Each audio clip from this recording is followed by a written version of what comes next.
क्या कारण रहा जिस वजह से उनका निधन हो। बट हाँ, पुनः जब मैं जांच की बात करता हूँ, मैं इन तमाम बिंदुओं को मद्देनजर रखते हुए किसी के साथ कोई अन्याय ना हो, इस बात का ध्यान जरूर हमारी सरकार रखेगी। सत्य सामने आना चाहिए, कहाँ कौन दोषी, किस वजह से ये पूरा घटना चक्र घटा, वो जरूर सामने आना चाहिए। ही नहीं बल्कि दुनिया में जिस तरीके से प्रधानमंत्री जी और उनके माध्यम से हमारे देश भारत का मान सम्मान बढ़ रहा है। आनंद सर के भाई प्रिंस यादव की आकस्मिक निधन या हत्या, यह चर्चा पूरे प्रदेश में बनी हुई है।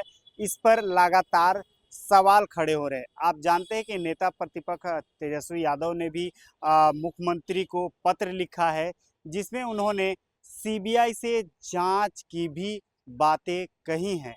अब केंद्रीय मंत्री चिराग पासवान की बयान आया है, पहले वो आप बयान सुनिए, क्या कुछ कह रहे हैं चिराग पासवान।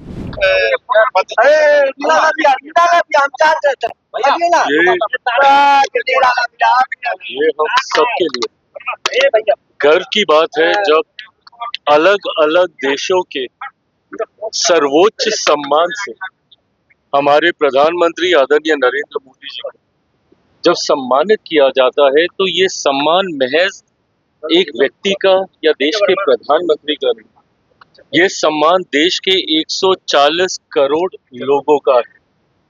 और ऐसे में जब सबसे ज्यादा सम्मान पाने वाले प्रधानमंत्री की श्रेणी में मौजूदा प्रधानमंत्री नरेंद्र मोदी जी का जब नाम आता है, तो यकीनन ये हम सबके लिए गर्व की बात है कि देश ही नहीं बल्कि दुनिया में जिस तरीके से प्रधानमंत्री जी और उनके माध्यम से हमारे देश भारत का मान सम्मान बढ़ रहा है, ये हम सब के लिए गर्व की बात है। 12 सालों में ये उपलब्धियां हासिल हुई, जहां एक तरफ देश में विकास के कार्यों को गति देने का काम किया, तो वहीं अंतर्राष्ट्रीय स्तर पर उस मोर्चे को भी संभाले रखा वैश्विक चुनौतियों के बावजूद।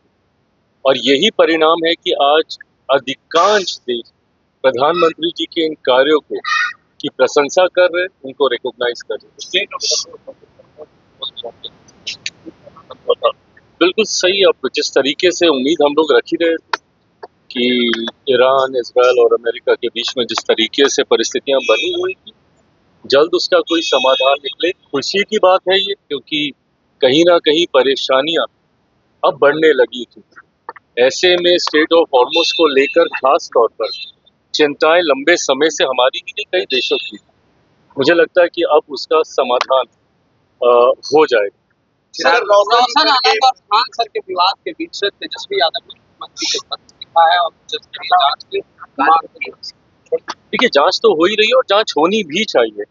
सत्य सामने आना चाहिए, कहाँ कौन दोषी, किस वजह से ये पूरा घटना चक्र घटा, वो जरूर सामने आना चाहिए। सर, कोचिंग माफिया की बात हो रही है, क्या बिहार में कोचिंग माफिया पनप रहे हैं?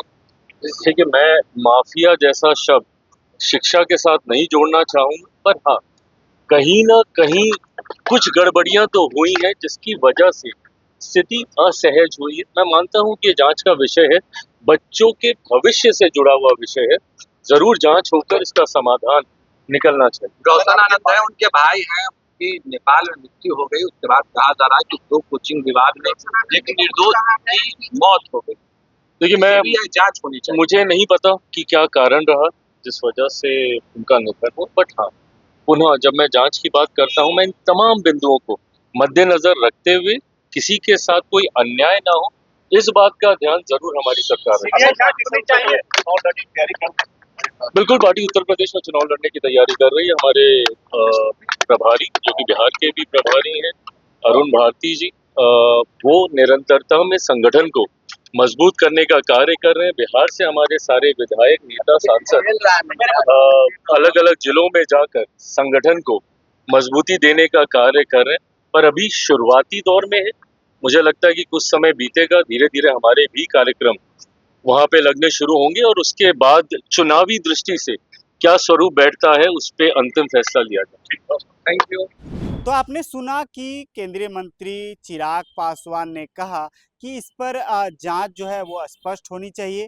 पूरी जांच के बाद ही पता चल पाएगा कि इसके बाद क्या कुछ हुआ है, क्या कुछ आगे परिणाम होंगे, वो भी हम आपको अब सूर्य विहार पर लगातार बताएंगे। धन्यवाद।